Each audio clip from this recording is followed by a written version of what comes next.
kita memulai ibadah, mari bersama-sama kita berkatakan dengan iman Mazmur 91 sebagai doa kita. Dalam lindungan Allah, orang yang duduk dalam lindungan yang maha tinggi dan bermalam dalam naungan yang maha kuasa akan berkata kepada Tuhan, tempat perlindunganku dan kubu pertahananku, Allahku yang kupercayai. Sungguh, dialah yang akan melepaskan engkau dari jerat penangkap burung, dari penyakit sampar yang busuk. Dengan kepaknya ia akan menudungi engkau. Di bawah sayapnya engkau akan berlindung. Kesetiaannya ialah perisai dan pagar tembok. Engkau tak usah takut terhadap kedahsyatan malam, terhadap panah yang terbang di waktu siang, terhadap penyakit sampar yang berjalan di dalam gelap, terhadap penyakit menular yang mengamuk di waktu petang. Walau 1.000 orang rebah di sisimu dan 10.000 di sebelah kananmu, tetapi itu tidak akan menimpamu. Engkau hanya menontonnya dengan matamu sendiri dan melihat pembalasan terhadap orang-orang fasik. Sebab Tuhan ialah tempat perlindunganmu, yang maha tinggi telah kau buat tempat perteduhanmu. Malapetaka tidak akan menimpa kamu, dan tulah tidak akan mendekat kepada kemahmu. Sebab malaikat-malaikatnya akan diperintahkannya kepadamu untuk menjaga engkau di segala jalanmu.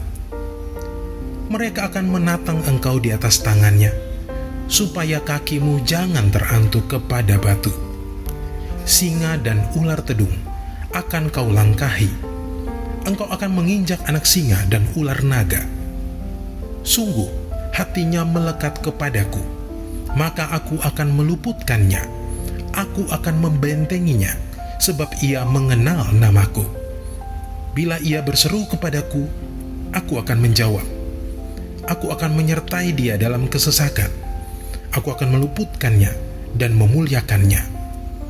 Dengan panjang umur akan kukenyangkan dia, dan akan kuperlihatkan kepadanya keselamatan daripadaku. Shalom saudara sekalian, pada kesempatan kali ini kita membahas doktrin penting untuk kaum Pentakosta, yaitu bahasa roh. Bahasa roh anugerah besar bagi semua murid Tuhan. Di luar sana ada banyak pertanyaan dan perbincangan mengenai bahasa roh. Dan pada kesempatan kali ini kita membahas 3 pertanyaan yang sering ditanyakan oleh jemaat. Yang pertama, apakah bahasa roh bisa dipelajari? Nah saudara, jawabannya adalah tidak. Bahasa roh tidak bisa dipelajari. Secara konsisten dalam Alkitab kita melihat orang itu harus dipenuhi oleh karunia Roh Kudus. Lalu secara otomatis mereka akan berkata-kata dalam bahasa roh. Dalam Kisah Rasul pasal 2 ayat yang keempat, maka penuhlah mereka dengan Roh Kudus, lalu mereka mulai berkata-kata seperti yang diberikan oleh roh itu kepada mereka. Nah saudara lihat, mereka harus dipenuhi oleh karunia Roh Kudus, baru mereka berkata-kata dalam bahasa roh. Contoh kedua, dalam Kisah Rasul 10 ayat 44-46, ketika Petrus berkhotbah di keluarga Kornelius, maka turunlah Roh Kudus dari atas lalu memenuhi keluarga Kornelius, dan mereka berkata-kata dalam bahasa roh. Jadi saudara, kita jelas bahwa bahasa roh itu secara otomatis diberikan langsung oleh Roh Kudus, bukan oleh manusia. Karena itu kita percaya tanda awal orang dibaptis Roh Kudus adalah dia berkata-kata dengan bahasa roh. Pertanyaan kedua, apakah orang yang tidak berbahasa roh akan masuk neraka? Jawabannya jelas tidak saudara. Kenapa? Karena urusan surga dan neraka itu mengenai keselamatan. Dan orang percaya kita selamat by grace through faith. Karena kasih karunia melalui iman. Tidak ada indikasi mengenai bahasa roh. Meskipun begitu, orang percaya akan kehilangan manfaat besar kalau mereka tidak berbahasa roh. Ada beberapa manfaat yang dijelaskan oleh Alkitab. 1 Korintus pasal 14 ayat yang keempat mengatakan begini, mereka yang berbahasa roh sedang membangun dirinya sendiri. Kata membangun di situ menggunakan kata oikodomeo. Artinya seperti orang membangun tembok. Batu bata demi batu bata dibangun sampai menjadi tembok yang kokoh. Orang yang berbahasa roh, sehari demi hari mereka berbahasa roh, menguatkan manusia rohani mereka. Meskipun manusia batinia, meskipun manusia jasmani kita lemah, tetapi manusia rohani kita kuat. Dan manfaat kedua, Roma 8 ayat 26. Dikatakan roh juga membantu dengan berdoa untuk kita kepada Allah, dengan keluhan-keluhan terdalam yang tidak terucapkan. Nah, saudara, seringkali di rumah ketika kita berdoa, kita kehabisan kata-kata untuk berdoa dalam bahasa Indonesia mungkin. Tetapi ketika kita berbahasa roh, kita bisa berdoa terus-menerus sampai roh itu mengeluarkan keluhan terdalam kepada Bapa mewakili kita semua. Pertanyaan ketiga, apakah semua orang bisa berbahasa roh? Jawabannya adalah ya. Kita kaum Pentakosta meyakini semua orang percaya yang lahir baru yang mau mereka bisa berbahasa roh. Fondasi firman-Nya ada dalam 1 Korintus 14 ayat yang kelima. Paulus mengatakan, aku suka supaya kamu semua berkata-kata dengan bahasa roh. Bapak Ibu, ada kata-kata semua di situ yang artinya semua orang yang mau pasti bisa berbahasa roh. Itu pun keinginan Paulus selaras dengan janji Tuhan di Yoel 2 ayat 28-32. Pada hari terakhir aku akan mencurahkan rohku ke atas semua manusia. Dan janji Tuhan dalam Markus 16 ayat yang ke-17. Tanda-tanda ini akan menyertai semua orang yang percaya. Yaitu mereka akan berkata-kata dengan bahasa yang baru. Sekian, saudara dikasih Tuhan, Tuhan Yesus memberkati.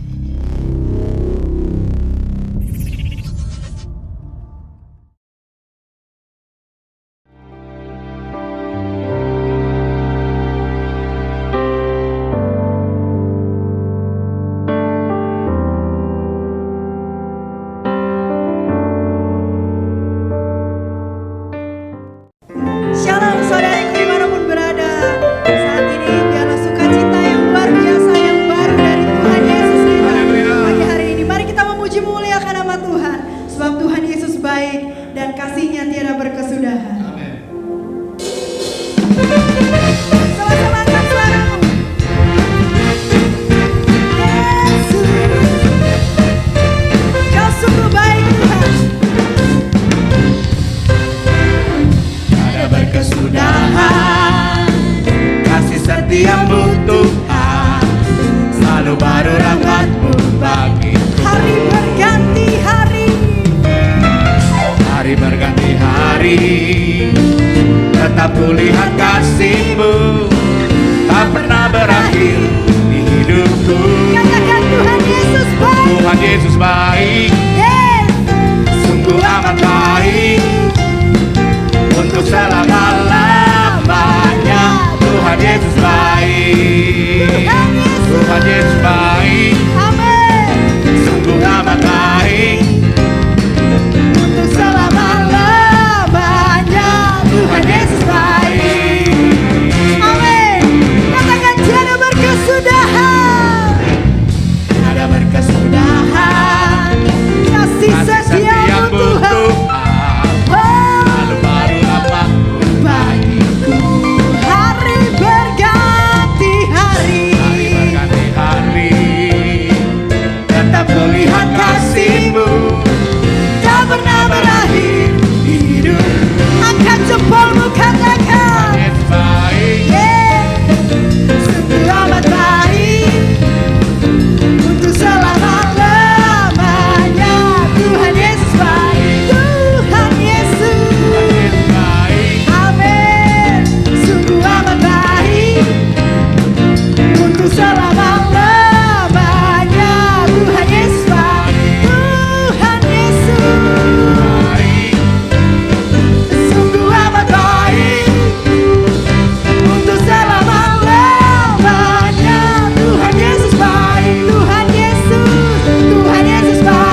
pemenang. Haleluya. Yes. Kita percaya dimanapun kita berada saat ini, apapun masalah kita, kita adalah lebih dari pemenang. Karena Tuhan telah memberikan kuasa. Amin. Yesus. Dengan sukacita katakan, lebih dari pemenang dalam segala perkara. Katakan iblis tak dikalahkan oleh kuasa darah. Oh, jika Allah di pihak kita, siapa dapat melawan? Amin. Kita lebih dari. Sekali lagi katakan lebih dari pemenang dalam segala perkara. Yes. Iblis tak dikalahkan oleh kuasa darah. Sama-sama. Jika Allah di pihak kita, siapa dapat? Amin. Kita lebih. Angkat tanganmu, katakan haleluya. Kibarkanlah pancinya, Yesus Raja segala raja. Yes, haleluya. Bangkitlah gerejanya, kita lebih dari pemenang. Kami tahu kami lebih dari pemenang, Tuhan. Apapun masalah yang kami hadapi, itu tidak akan membuat iman kami luntur, ya Tuhan. Lebih dari pemenang dalam segala perkara. Katakan yes. Iblis tak dikalahkan oleh kuasa darah. Jika Allah di pihak kita, siapa dapat? Amin. Kita lebih dari pemenang. Haleluya. Kibarkanlah pancinya, Yesus Raja segala. Katakan haleluya. Haleluya. Bangkitlah gerejanya, kita lebih. Sekali lagi katakan haleluya. Haleluya. Kibarkanlah pancinya, Yesus Raja segala raja. Amin. Haleluya. Bangkitlah gerejanya, kita lebih dari pemenang. Kita lebih. Amin. Kita lebih dari pemenang. Haleluya. Sorak kemuliaan bagi nama Tuhan. Haleluya. Kami percaya Tuhan, kami adalah orang-orang yang lebih daripada pemenang. Terima kasih Tuhan. Terima kasih. Saatnya kami akan mendengarkan isi hati-Mu ya Bapa. Tuntut kami dengan kuasa firman-Mu Tuhan. Firman-Mu ya dan amin. Firman-Mu tidak pernah kembali dengan sia-sia. Firman-Mu melakukan apa yang Engkau perintahkan. Apa yang Engkau perintahkan itu baik bagi kami. Pertolongan-Mu tidak pernah terlambat dalam hidup kami Tuhan. Engkau sudah sertai kami, pelihara hidup kami melalui jalan-jalan yang asing. Engkau sudah sertai kami, dan kami mau katakan di hadirat-Mu saat ini, tak pernah tinggalkan perbuatan tangan-Mu. Yesus, Kaulah penciptaku.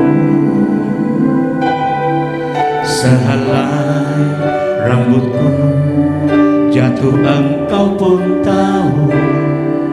Yesus, Kau pedulikanku. Yesus, Kau perhatikanku, takkan pernah terlambat pertolonganmu, takkan pernah terlelap kau menjagaku. Kaulah segalanya yang ku perlu di setiap jalanku, sebab Engkau Allah yang tahu yang terbaik di dalam hidupku.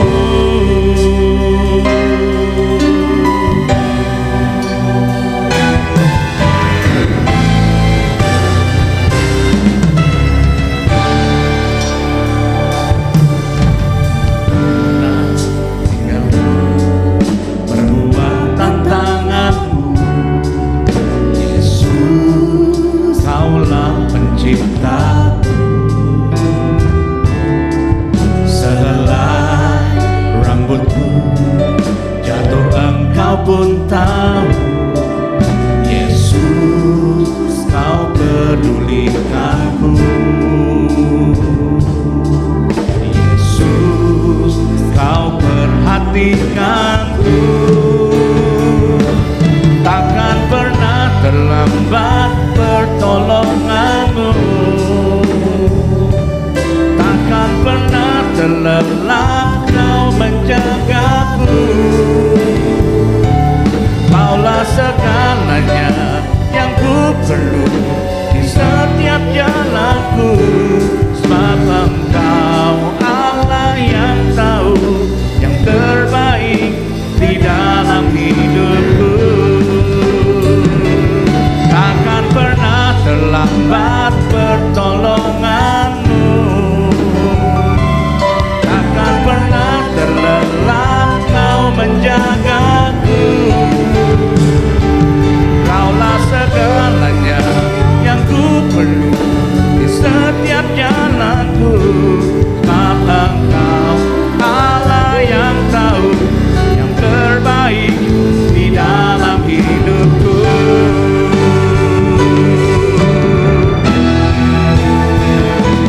Takkan pernah terlambat pertolonganmu,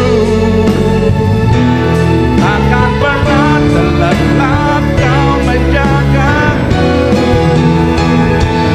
Kaulah segalanya yang ku di setiap jalanku, sebab Engkau Allah yang tahu yang terbaik di dalam hidupku. Sebab Engkau Allah yang tahu yang terbaik di dalam hidupku. Sebab Engkau Allah yang tahu yang terbaik di dalam hidupku.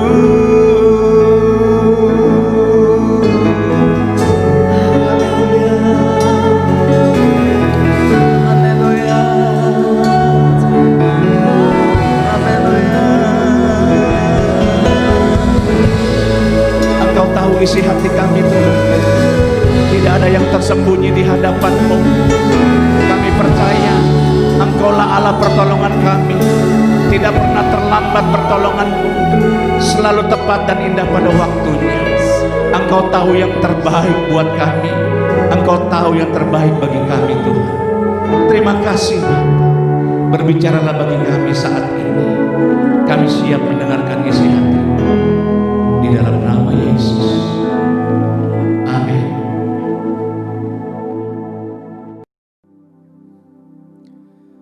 Shalom Bapak Ibu Saudara yang dikasihi Tuhan, puji Tuhan. Kita sekarang ada di minggu kedua bulan terakhir tahun 2020. Haleluya. Bulan Desember, bulannya Natal. Amin.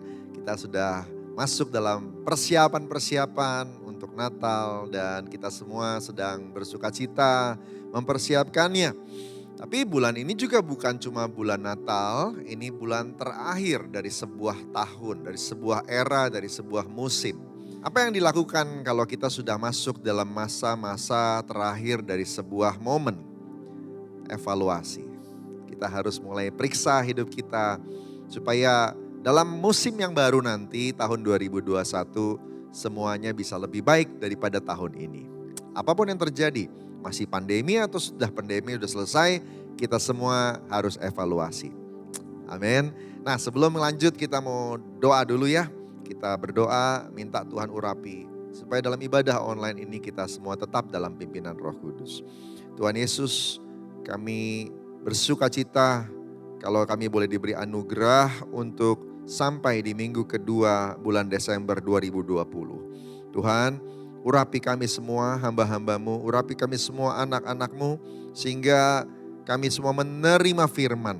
Firman-Mu adalah Engkau sendiri yang bersabda, menjamah kami, mengubah pikiran kami, dan waktu kami buka hati, Engkau berbicara kepada kami dan menjamah setiap kami. Tolong kami Tuhan memahami apa yang harus kami persiapkan, dan setiap kami jadi orang-orang yang berbeda seperti yang direncanakan oleh Tuhan. Terima kasih Bapa, terima kasih dalam nama Tuhan Yesus. Amin. Haleluya. Puji Tuhan. Haleluya. Saudara yang dikasihi Tuhan, nah saya mau ajak kita untuk kembali untuk lihat renungkan sebuah kejadian di hari Natal ya. Yang menarik dari cerita ini adalah yang menulis cerita ini cuma satu Injil saja. Matius tidak nulis, Markus enggak nulis, Yohanes enggak nulis. Yang nulis kisah ini cuma di Lukas ya. Nah, yuk kita lihat di Lukas 2 ayat 8 sampai dengan 20 tentang gembala-gembala di padang Efrata. Nah, di daerah itu ada gembala-gembala yang tinggal di padang menjaga kawanan ternak mereka pada waktu malam. Tiba-tiba berdirilah seorang malaikat Tuhan di dekat mereka dan kemuliaan Tuhan bersinar meliputi mereka dan mereka sangat ketakutan. Lalu kata malaikat itu kepada mereka, jangan takut sebab sesungguhnya aku memberitakan kepadamu kesukaan besar untuk seluruh bangsa. Hari ini telah lahir bagimu juru selamat, yaitu Kristus Tuhan di kota Daud. Dan inilah tandanya bagimu, kamu akan menjumpai seorang bayi dibungkus dengan lampin dan terbaring di dalam palungan. Dan tiba-tiba tampaklah bersama-sama dengan malaikat itu sejumlah besar bala tentara sorga yang memuji Allah, katanya. Kemuliaan bagi Allah di tempat yang maha tinggi dan damai sejahtera di bumi di antara manusia yang berkenan kepadanya. Setelah malaikat-malaikat itu meninggalkan mereka dan kembali ke sorga, gembala-gembala itu berkata seorang kepada yang lain, marilah kita pergi ke Betlehem untuk melihat apa yang terjadi di sana. Seperti yang diberitahukan Tuhan kepada kita.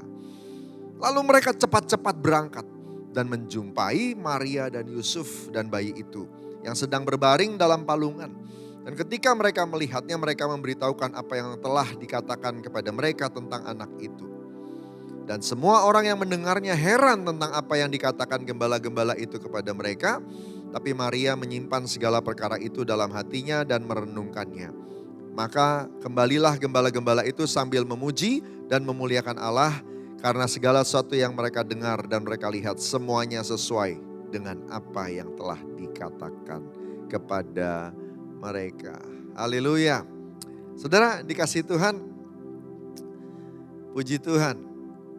Ya, tadi saya udah bilang, Matius nggak nulis ini, Markus nggak nulis, Lukas yang tulis. Ya, Lukas adalah seorang dokter, dia seorang tabib yang kemungkinan adalah orang yang teliti, orang yang detail, dan itu sebabnya dia yang terdidik itu mengumpulkan informasi tentang Yesus, kejadian-kejadian di sekitar kelahiran Yesus lebih banyak dibanding yang lain. Ya, dan kemudian dia menceritakan ternyata ada kejadian di mana gembala-gembala di padang di Efrata. Efrata itu kampung sebelahnya Bethlehem, ya. Nah, di sana saudara ketemu sama malaikat Tuhan dan kemudian kita sudah sama-sama tahu ceritanya karena ini cerita populer di hari Natal. Saudara, ya, malaikat itu berbicara mengatakan tentang Yesus dan kemudian gembala-gembala itu bertemu dengan Tuhan Yesus, Maria dan Yusuf di kandang. Saudara yang dikasihi Tuhan, yang menarik dari kejadian ini saya mau garis bawahi, ya, saya tidak terlalu banyak mengupas Natalnya. Ya, nanti tanggal 25 aja kita ngomong Natal ya. Nah, yang saya mau bahas ini tanggal ayat 15 sampai 16. Setelah malaikat-malaikat itu meninggalkan mereka dan kembali ke sorga, gembala-gembala itu berkata seorang kepada yang lain, mari kita pergi ke Bethlehem untuk melihat apa yang terjadi di sana. Seperti yang diberitahukan Tuhan kepada kita. Lalu mereka cepat-cepat berangkat dan menjumpai Maria dan Yusuf. Seolah-olah cepat banget langsung ketemu. Coba pikirin, ini kotanya beda nih. Ya, kalau sudah pernah ke Israel Anda akan tahu bahwa ini jaraknya tidak terlalu dekat. Ya, kalau di Manado mungkin dari Winangun ke Manado begitu. Tapi kalau di Jakarta mungkin dari sekitar dari daerah Cawang ke Keramat Jati begitu. Ya, jadi pasti nggak gampang untuk bisa langsung ketemu kandangnya tempat Maria dan Yusuf dan Tuhan Yesus di sana. Nah, malaikat ini ketemu dengan para gembala dan para gembala ini setelah mendapat kabar berangkat. Saudara yang dikasihi Tuhan, saya mau kasih tahu kepada kita semua, mau mengingatkan kepada kita semua. Waktu Tuhan mengucapkan sebuah janji, bagian kita untuk percaya atau tidak. Nah, kalau memang kita mengatakan kita percaya bahwa Tuhan menjanjikan sesuatu, apa respon kita selanjutnya? Karena Yakobus mengatakan iman tanpa perbuatan pada hakikatnya mati. Nah, sekarang perbuatan apa yang bisa menunjukkan bahwa kita percaya pada janji Tuhan? Pada kabar yang disampaikan oleh para malaikat tadi, para gembala menunjukkan imannya dengan cara apa? Pergi. Mereka pergi ke Bethlehem karena tadinya mereka bukan di Bethlehem, di Efrata, kampung sebelah. Ya, mereka pergi ke sana cepat-cepat dan berangkat. Nah, bayangkan saudara dikasih Tuhan, belum ada Google Map, belum bisa nyari lokasi Sherlock. Lalu kemudian mereka harus cari, cuma dikasih tahu nanti tempatnya di Bethlehem. Dan kemudian dari Efrata dia jalan, nggak sebentar saudara, nggak sebentar. Karena jalannya nggak lurus, jalannya nggak ada jalan tol, nggak ada jalan aspal saudara. Nggak sebentar, pasti cukup lama itu malam itu. Kabarnya baru malam tiba, mereka langsung cari. Dan kemudian taruhlah mereka sudah sampai di Bethlehem. Bethlehem itu kampung, nggak gampang untuk langsung menemukan yang mana Maria dan Yusuf. Ada banyak orang hari itu di situ. Tapi mereka benar-benar cari. Garis bawah ini, mereka benar-benar cari sampai ketemu. Sampai ketemu. Si orang Kristen dengar, yang Tuhan janjikan itu besar. Tetapi Anda dan saya mesti keluar dan cari.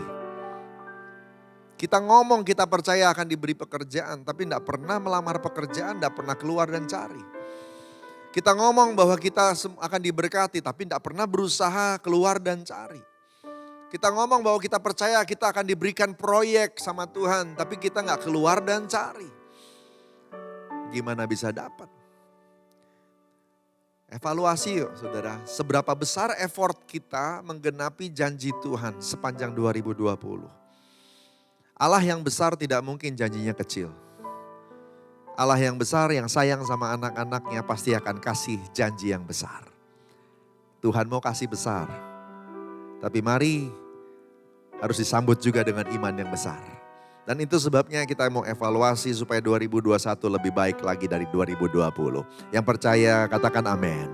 Saudara dikasih Tuhan, yuk saudara seperti gembala-gembala ini. Mereka cari dan sukacita luar biasa ketika akhirnya ketemu kandang itu. Mereka bisa ketemu sama Maria dan Yusuf yang dimaksudkan oleh para malaikat itu. Mereka ketemu sama bayi dalam palungan itu. Memang tandanya unik ya. Palungan itu tempat makan binatang.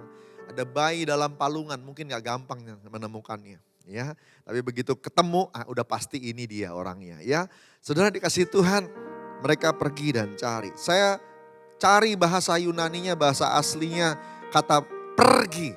Ya. Dan ternyata diambil dari sebuah kata Yunani yang berkata dirkomai.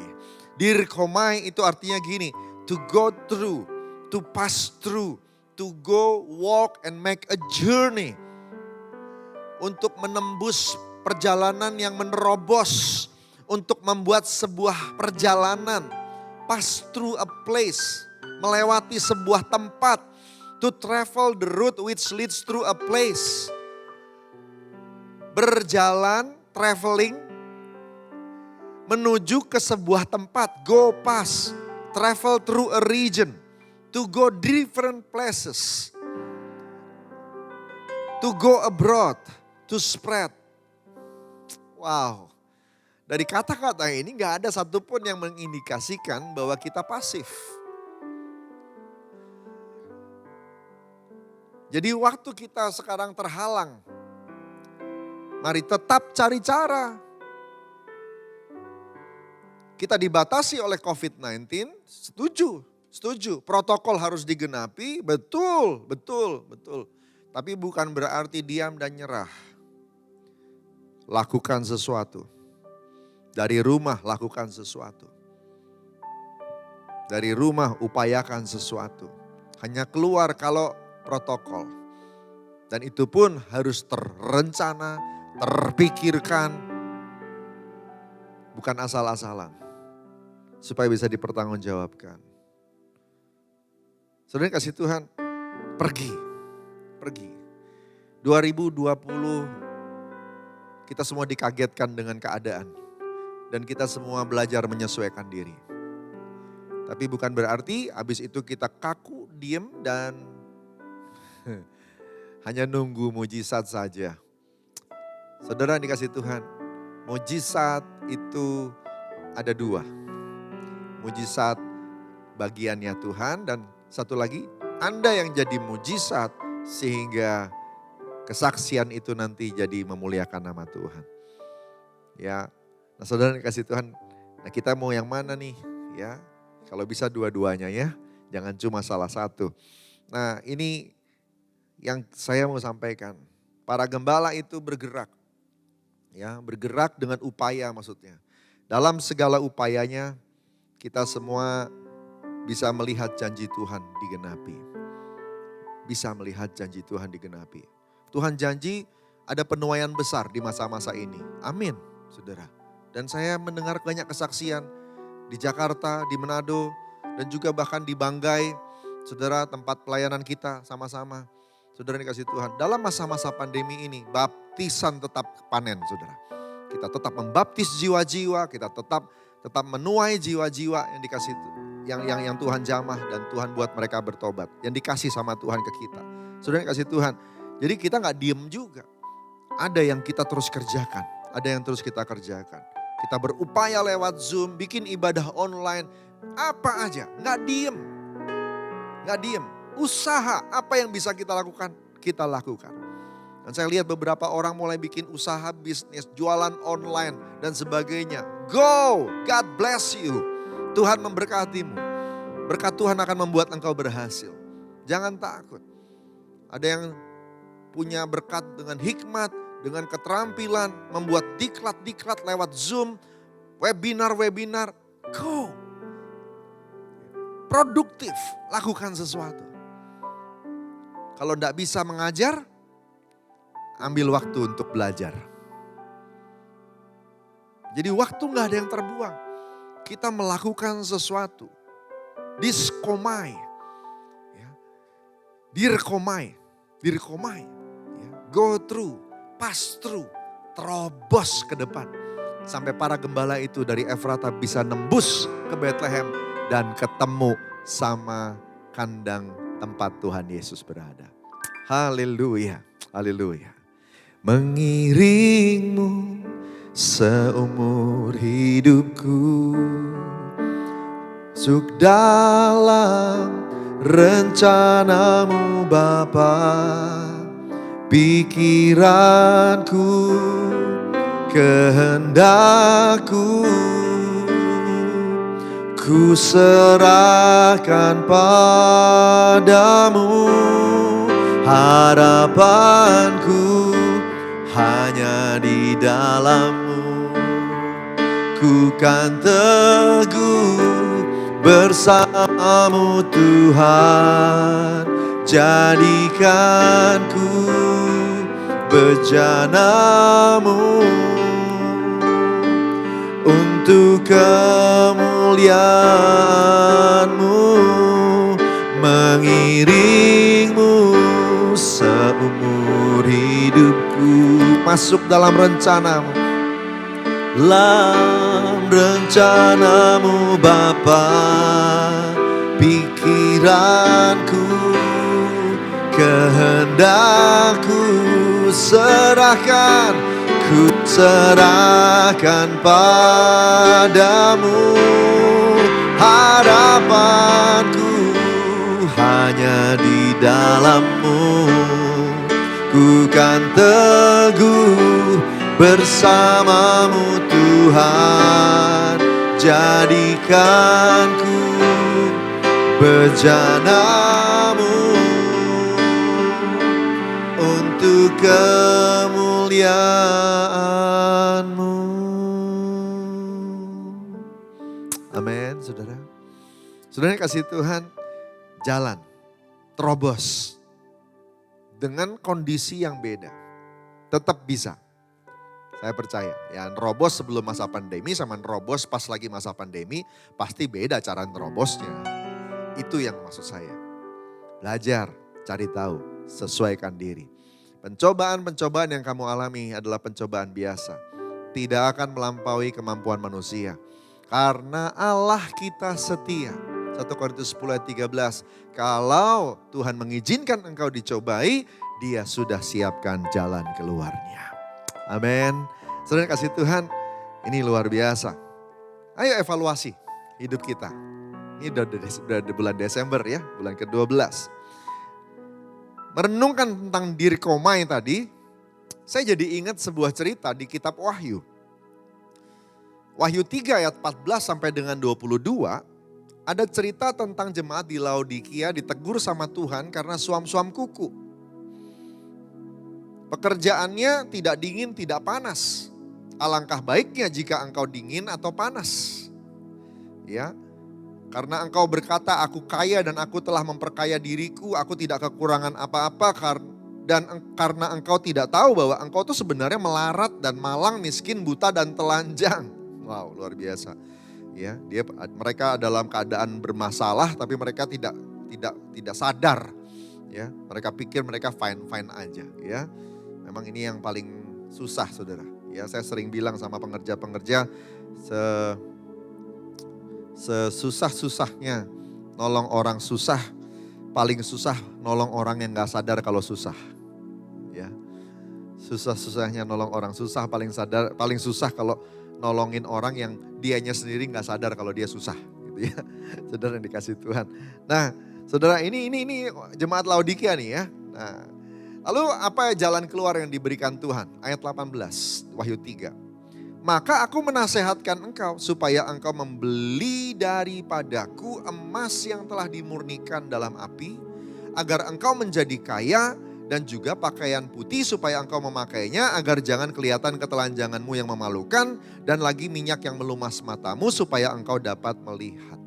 Ada 3 yang mesti dibeli, yaitu emas murni supaya kaya, pakaian putih supaya punya pakaian gak malu, ya biar tertutup ketelanjangannya, lalu beli minyak untuk melumas mata supaya yang tadinya gak ngelihat itu jadi bisa ngelihat. Ya, nah, barang siapa aku kasihi, ia ku tegur dan ku hajar, sebab itu relakanlah hatimu dan bertobatlah.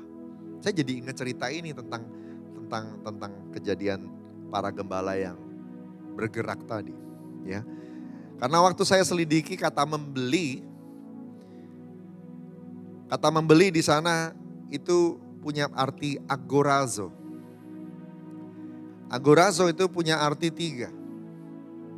Pergi, cari, bayar. Pergi, cari, bayar. Ya, pemahaman yang 2 di depan itu sudah disebut di diri Komai, sudah selesai ya. Tapi ada tambahannya di belakang, bayar. Ya, kenapa?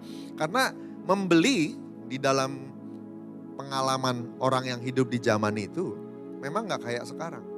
Kalau kita membeli sekarang bisa online, bisa pergi ke mall. Jadi kita cuma pergi ke satu tempat lalu ketemu barangnya. No, saudara kalau pergi ke pasar zaman dulu, saudara itu penjual-penjualnya tidak semuanya menjual satu barang. Ya, setiap pedagang menjual beberapa barang sekaligus dengan beberapa stok. Ya, ada yang jual telur ayam, dia menjual telur ayamnya mungkin cuma 10 begitu. Ya, lalu dia sayurnya cuma 5 ikat begitu. Jadi kalau ada orang mau mencari sayur 10 ikat, dia beli di satu pedagang 5 ikat, nanti dia beli lagi di pedagang lain 3 ikat, dibeli pedagang yang lain 2 ikat. Gitu ya. Jadi orang itu kalau mau belanja mesti cari baru bayar. Sambil dapat bayar gitu. Itulah makanya dipakai kata agorazo. Zaman dulu memang begitu, ya. Nah, saya juga masih sempat ngalami yang namanya pasar-pasar seperti itu, ya. Di beberapa waktu yang dulu banget waktu kecil. Nah, saudara dikasih Tuhan, makanya agorazo. Pergi, cari, bayar. Pergi dan cari tadi sudah diwakili sama diri Komai. Yang terakhir adalah bayar. Bayar harga. Untuk jemaat di Laodikia, Tuhan tambahkan bilang gini, bayar harga biar kamu dimurnikan. Bayar harga supaya kamu bisa menutupi ketelanjanganmu. Yang ketiga, bayar harga supaya nggak bisa ngelihat jadi bisa lihat. Bayar harga. Bayar harga. Suatu waktu berapa hari yang lalu, saya bersama beberapa leader, ya ada pelayanan ke suatu tempat dan duduk di sebuah restoran yang terbuka, ya karena ini kan lagi masa-masa harus tempat terbuka ya, tempat yang terbuka. Lalu datanglah pengamen dan pengamennya itu anak-anak muda, 2 orang. Lalu mereka bernyanyi, saya nggak tahu lagu apa, saya belum pernah dengar lagunya. Dan lagunya bicara begini ya, inilah kami apa adanya, memang bukan lulusan SMA, hidupku begini-begini, tapi jangan dihakimi. Yang penting aku nggak ganggu kamu. Terus apa lagi ya? Aku nggak suka hidup susah. Yang penting aku bahagia. Gitu saudara kata-katanya. Saya waktu dengar lagu itu saya bilang, ya ampun. Ya. Jadi dia menganggap yang namanya hidup nggak susah itu adalah hidup yang benar. Kalau Anda mau jadi pemenang, engkau harus ngerti yang namanya berjuang. Gak ada pemenang tuh gak berjuang tuh gak ada saudara. Gak ada. Tuhan itu nanti mau angkat jemaat rapture. Itu yang di rapture itu bukan pengemis. Yang cuma bisa minta-minta, diberkati, gak bikin apa-apa dan terima. Pemenang itu pejuang. Bayar harga. Ketidaknyamanan itu makanannya pemenang. Ya. Jadi kalau soal gak nyaman ini, gak nyaman itu, come on. Hadapilah. Ya. Siapa yang bilang orang hebat-hebat yang sekarang ada di atas-atas itu semuanya bisa datang begitu saja? Enggak. Saudara sebut siapa? Nanti saya tunjukin perjuangan yang mereka lakukan. Semua mereka berjuang. Semua mereka berjuang. Tuhan Yesus saja untuk tebus Anda dan saya. Berjuang dia. Masa umatnya yang katanya jadi Christian, follower of Christ, pengikut Kristus, tidak ikutin jalan yang dijalani oleh Tuhannya. Gak mungkin. 1 Yohanes 2 ayat 6 bilang, siapa yang percaya padanya harus hidup seperti Yesus hidup. Yesus berjuang, pasti harusnya anak-anaknya berjuang juga. Harus ada perjuangannya dong, ya. Harus ada perjuangannya. Jadi aneh lah ya. Aneh, mau hidup sukses tapi gak mau susah. Ya, maunya hidupnya asik-asik. Ya. Aduh enak banget ya jadi orang Kristen asik gitu ya. Kalau Anda menekankan asik-asik saja, ya gak apa-apa sih. Ya kan ada ya, ada orang yang nanti di depan, ada orang yang nanti di tengah-tengah gitu ya. Terserah sih targetnya di mana. Tapi saya ajak Bapak Ibu Saudara semua, semua yang mendengarkan firman Tuhan ini, jangan mau di tengah-tengah, jangan mau di belakang. Berjuang untuk selalu berada di depan. Karena orang yang di depan saja ada kemungkinan untuk jadi terbelakang. Apalagi yang di belakang. Mesti berusaha dong, berusaha. Ya, supaya biarpun hari ini lagi di belakang, bisa jadi di depan. Ya, bisa jadi di depan. Ayat itu yang mengatakan di depan bisa jadi terbelakang, terbelakang bisa jadi di depan. Itu bicara tentang ayo waspada, ayo jangan lengah dan jangan ngejar kenyamanan. Supaya semua kita bisa sampai di garis akhir sama-sama waktu Tuhan Yesus datang. Amin. Saudara kasih Tuhan, ayo berjuang, berjuang. Lebih lagi, buat rencana, buat plan 2021. Apa yang akan engkau lakukan? Dengan berani beriman, imani rencana Januari, imani rencana Februari, imani rencana bulan Maret, imani target-target itu, imani, doakan sepanjang Desember, doakan, supaya begitu kau menginjak bulan Januari, kita mulai eksekusi, kita mulai lakukan, melangkah, dan janji Tuhan akan digenapi. Amin saudara, pergi dan bayar harganya. Tuhan membayar upah kepada para hamba-hambanya. Adil semua, tidak ada yang kurang. Saya percaya ini firman yang Tuhan ingin agar kita dengar dan evaluasi hidup kita semua. Yuk siapkan diri kita supaya 2021 jadi tahun yang dahsyat, yang lebih baik dari 2020. Haleluya. Ku hidup karena percaya Kau yang berjanji setia. Pengharapanku selalu ada di dalam-Mu. Ku tidak akan menyerah, ku tidak akan menyerah, meski dalam kesesakan. Seluruh hidupku dalam genggaman-Mu.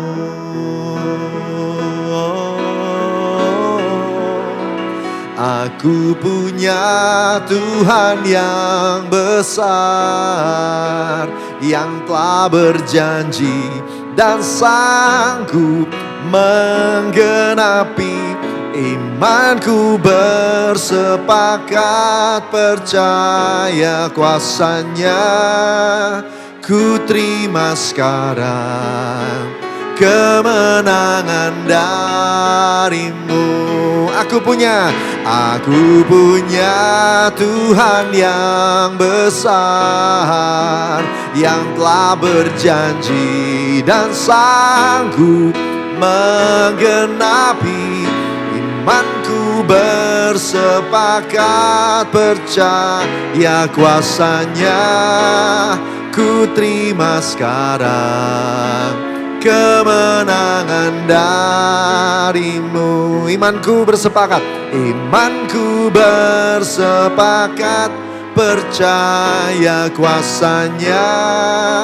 Ku terima sekarang kemenangan dari-Mu.